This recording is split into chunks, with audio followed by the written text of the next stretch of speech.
la section des cadets, la section du primaire, ainsi que tous leurs collaborateurs et collaboratrices qui sont très actifs durant toute l'année pour permettre à nos enfants de glorifier le Seigneur eux aussi par leur talent, par leurs dons.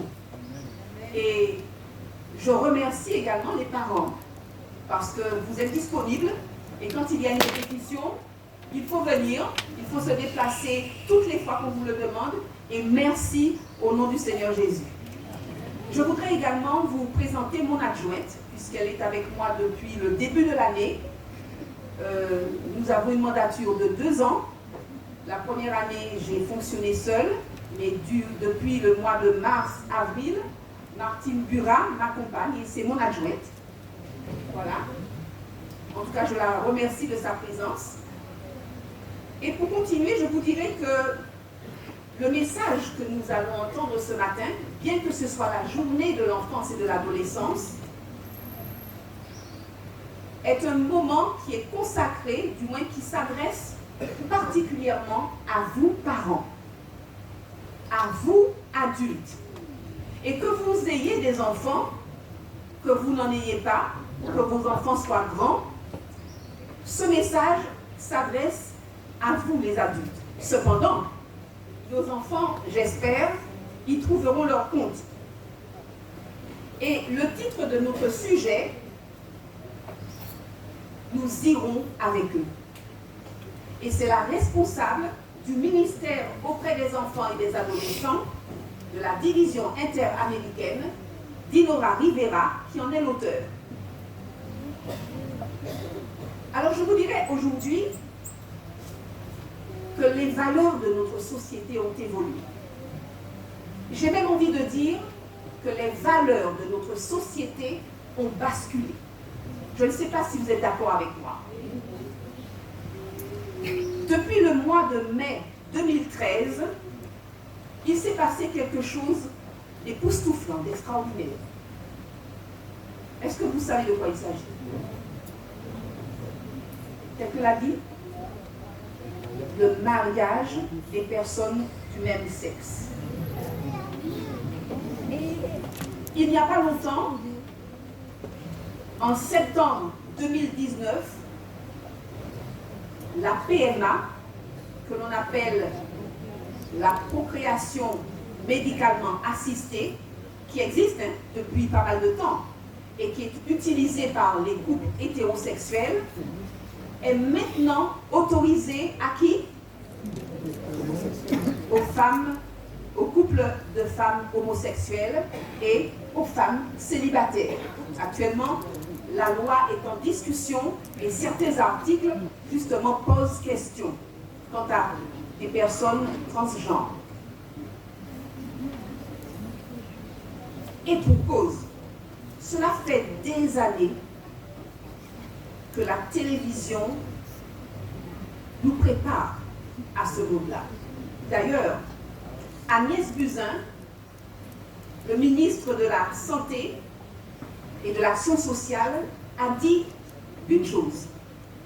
Aujourd'hui, la France est prête. En effet, pour élargir cette méthode aux homosexuels. Ce qui veut dire que les mentalités ont évolué. Les gens sont maintenant habitués à l'homosexualité. D'ailleurs, pour ma part, à titre professionnel, j'en rencontre qui sont mariés et qui viennent faire les mêmes demandes que des couples hétérosexuels. D'ailleurs, même nos enfants considèrent que les choses sont normales dans cette société. La société a travaillé sur les esprits avec beaucoup d'acharnement et beaucoup de persévérance. Les films, les publicités, les dessins animés nous montrent tous les jours des personnes du même sexe qui s'embrassent sans aucune retenue. Et en effet, la génération d'aujourd'hui est prête. Autre fait d'importance, la violence est partout montrée sans aucune retenue. Et tant pis pour les âmes sensibles.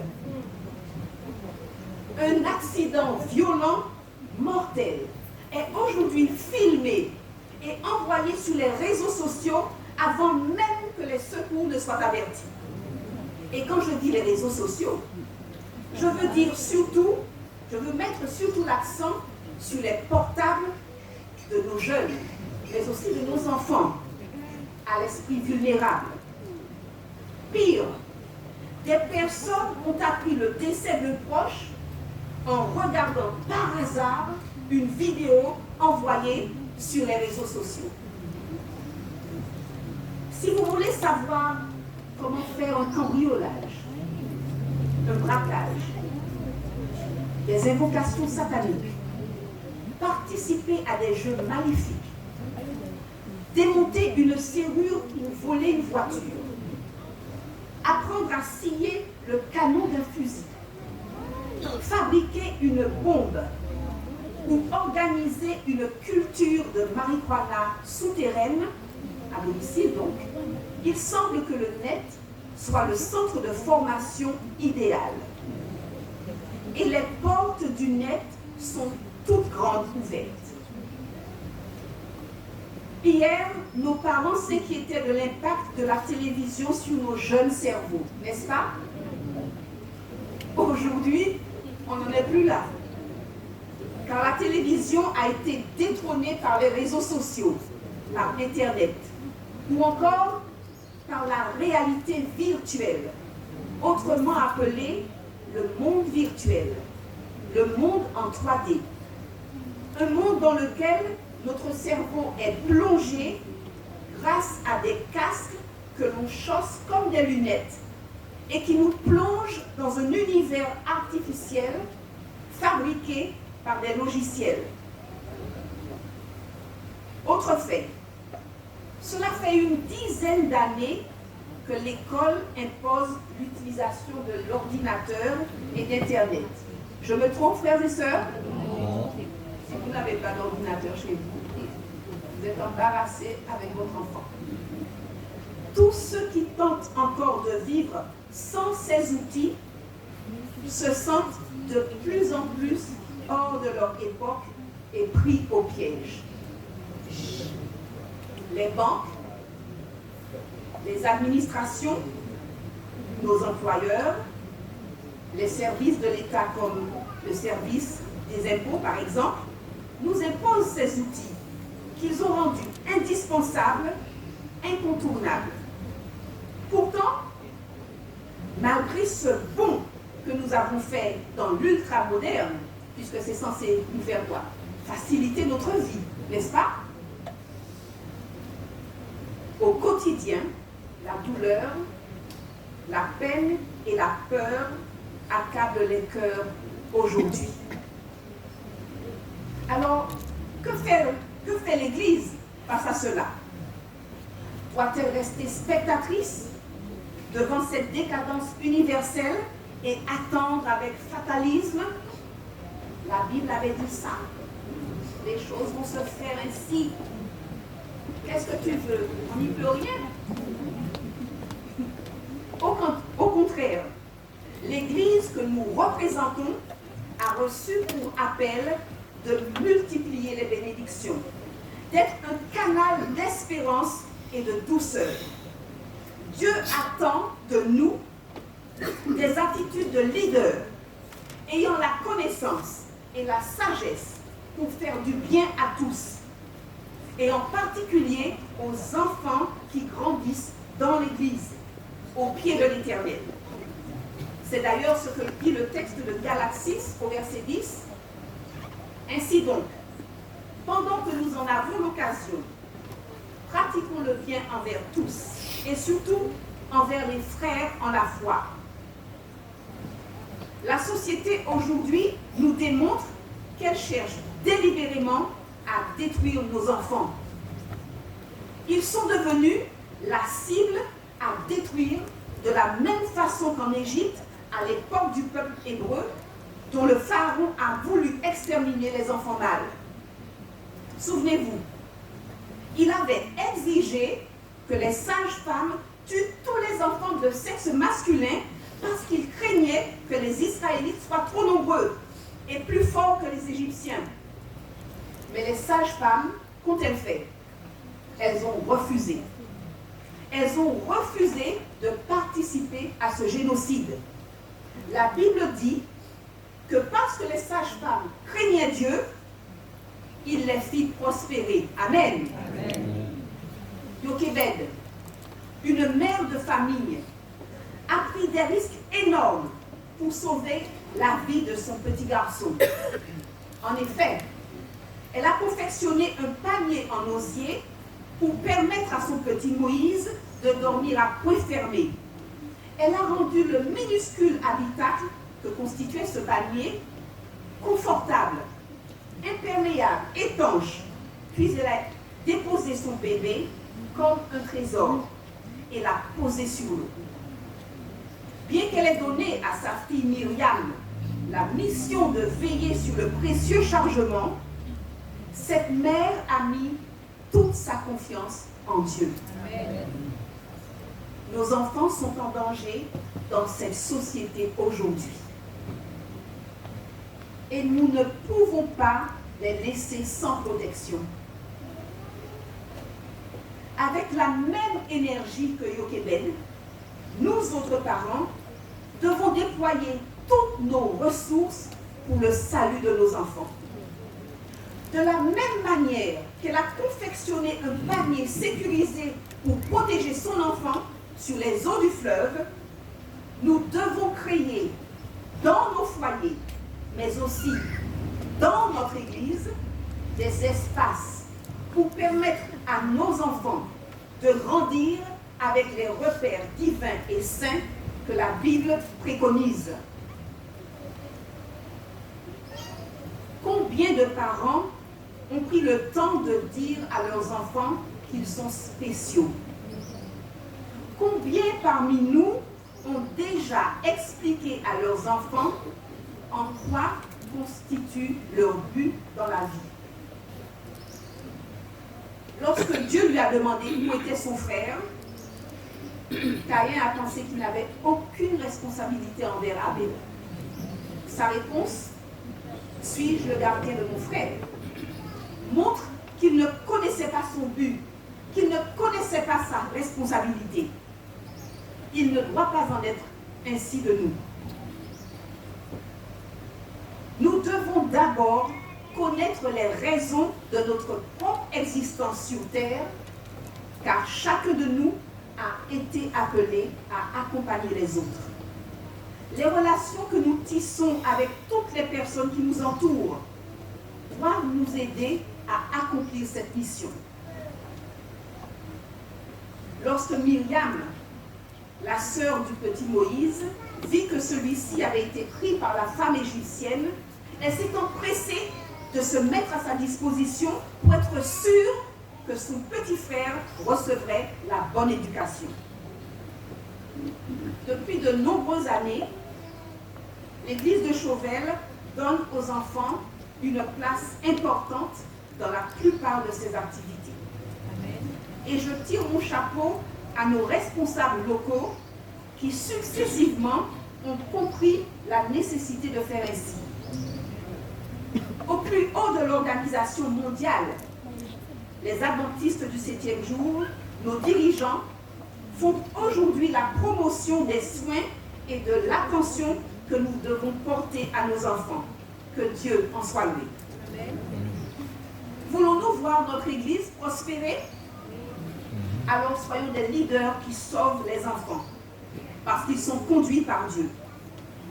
Cette responsabilité ne repose pas seulement sur les épaules des dirigeants ecclésiastiques, mais sur chaque père, sur chaque mère et sur chaque adulte de notre communauté. Même si vous n'êtes pas parents, il y a des enfants que vous côtoyez dans l'église, que vous rencontrez. Nous ne connaissons pas l'histoire future de nos enfants. Cela a été dit à l'école du sabbat. Nous ignorons leur avenir. La seule chose que nous pouvons leur assurer en tant qu'Église, c'est la connaissance de Dieu. Et cela ne peut se réaliser qu'à travers des expériences d'amour et de soutien que nous leur permettons de vivre au présent. Nous devons leur faire sentir qu'ils comptent pour nous et qu'ils ont leur place dans la communauté. La Bible nous a présenté plusieurs personnages qui ont marqué l'histoire d'Israël. Mais selon quel personnage développons pour nous l'histoire de l'église de Chauvel? Sommes-nous comme Pharaon, qui a appliqué un leadership d'oppression, un leadership qui fait du tort à l'église et plus particulièrement à nos enfants? Tant de jeunes quittent l'église et ont du mal à y remettre les pieds parce qu'ils en ont gardé de mauvais souvenirs. Moi-même, je suis parfois étonnée de voir que certains jeunes partent étudier ou travailler en France, qu'ils reviennent en vacances, mais refusent de mettre les pieds dans leur église. Et ça devrait nous interpeller. Sommes-nous plutôt comme ces sages femmes hébreux, engagées à sauver les enfants et les adolescents de l'église? Elles ont pris des risques. Elles auraient pu périr, ces femmes. Et pourtant, elles ont préféré obéir à Dieu plutôt qu'aux hommes. Ou sommes-nous comme les parents de Moïse, qui font tous leurs efforts pour sauver leurs enfants, la chair de leur chair, le sang de leur sang? Ou encore, comme Myriam, pour manifester de la camaraderie en prenant soin de nos frères et sœurs, c'est-à-dire comme de bons amis qui se soucient les uns des autres? Ou sommes-nous là jalousement nous disant, je suis là uniquement pour mes propres enfants? Si nous n'avons les autres là, à pas de problème en main. Chaque nuit pareil. Alors sommes-nous peut-être comme Moïse, qui a manifesté de la compassion envers son prochain? Dieu veut que nos enfants n'éprouvent ni tristesse, ni frustration, ni peur, ni anxiété, ni solitude, surtout aujourd'hui dans ce monde où tout chavire. Ils doivent se sentir intégrés dans nos foyers et dans nos églises. Nous avons le devoir, je dis bien le devoir, de leur accorder de l'amour et de l'amitié.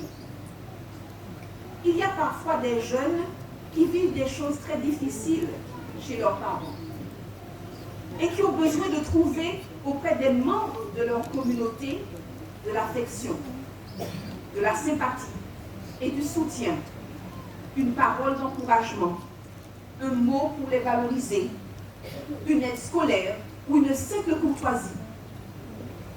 Ceci dit, nous parents sommes responsables de nos enfants, des enfants que nous mettons au monde, et ce sont ces enfants qui vivent à nos côtés, qui sont autour de nous, et nous ne devons rien faire qui puisse les éloigner de Dieu. Pour en revenir au Pharaon à l'époque de Moïse, contrairement à son ancêtre, ce dernier reconnaissait l'importance des enfants. Oui, Pharaon savait quelle importance les enfants avaient. C'est d'ailleurs pour cette raison qu'il a accepté que les adultes aillent adorer Dieu, mais qu'il a décidé que les enfants devaient continuer de rester en esclavage. Satan a oublié que celui qui réclamait son peuple était l'Éternel. Amen. Car moi, l'Éternel, ton Dieu, je suis un Dieu jaloux, qui punit l'iniquité des pères sur les enfants jusqu'à la 3e et la 4e génération de ceux qui me haïssent, et qui fait miséricorde jusqu'en 1000 générations à ceux qui m'aiment et qui gardent mes commandements. Exode 20, les versets 5 et 6. Heureusement, Dieu a fait en sorte que les enfants hébreux partent avec leurs parents. Nos enfants nous succéderont dans cette société.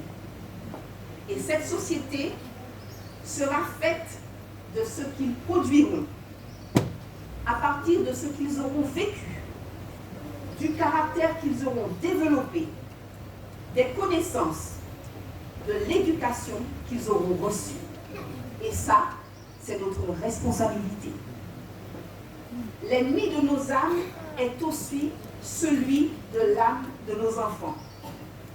Et très tôt, il s'évertue de mettre son empreinte dans l'esprit des plus jeunes.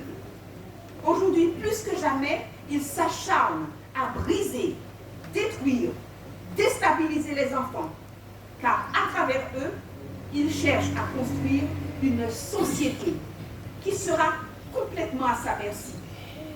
Une société qui sera dépourvue de repères stables.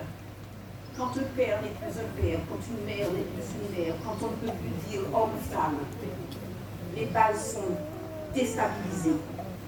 Il veut une société dépourvue de conscience et dans l'esprit de laquelle l'image de Dieu aura complètement disparu. Frères et sœurs, chers amis, c'est là que nous parents, nous adultes, avons notre rôle à jouer.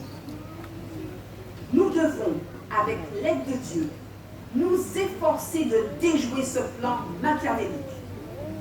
Tout comme Moïse, qui a refusé de laisser les enfants derrière lui et qui a répondu au Pharaon, nous irons tous offrir une fête solennelle à l'Éternel. Nous devons protéger nos enfants et veiller à leur bonne évolution, à leur épanouissement mental, spirituel, physique, moral. Nous sommes le peuple de Dieu. Et à ce titre, nous devons agir en protecteurs de la famille qu'il nous a confiée. Pourrions-nous imaginer être au ciel sans nos enfants? Moi, je ne l'imagine même pas. Alors, je vous dirais pour conclure qu'aujourd'hui, Dieu nous appelle à libérer son peuple. Chacun de nous doit pouvoir exercer un ministère auprès de quelqu'un, et en particulier auprès des enfants et des adolescents que nous avons chez nous, mais que nous avons aussi où? À l'église. N'hésitons pas à nous approcher d'eux, à les encourager, les soutenir et même à prier avec eux et pour eux. Puisse Dieu nous aider à être des leaders auprès desquels nos enfants trouveront amour, écoute, attention, connaissance et sécurité au nom de Jésus. Amen.